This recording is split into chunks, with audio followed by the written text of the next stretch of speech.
కన్నీళ్ల మధ్యలో నడిపించాడు. ఆ పూటకి అంత ఆహారం లేని పరిస్థితిలో నన్ను నడిపించాడు. రైల్వే స్టేషన్లో, బస్ స్టాండ్లో పేపర్ పరుచుకొని పడుకునే స్థితిలో నన్ను నడిపించాడు.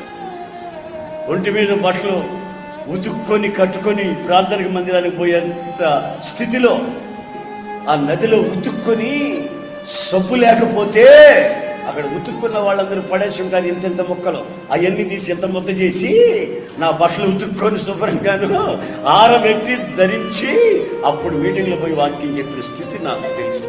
ఆయన నడిపించిన లోతైన మార్గం. ఇప్పుడు ఎట్టి పరిస్థితిలో ఉన్న వ్యక్తినైనా నేను ధైర్యపరచగలను, ఆలోచన చెప్పగలను, వాళ్ళని కౌన్సిలింగ్ చేయగలను, వాళ్ళకి విషయాలు చెప్పి వాళ్ళని ఆధ్యాత్మికంలో నడిపించగలిగిన స్థితికి దేవుడు నన్ను నడిపించంటే ఆయన ముందు నన్ను నడిపించిన ఆ మార్గాలలో ఉన్న ఆ యొక్క శక్తి ఈ రోజున నన్ను ఈ విధంగా నడిపిస్తున్న సంగతి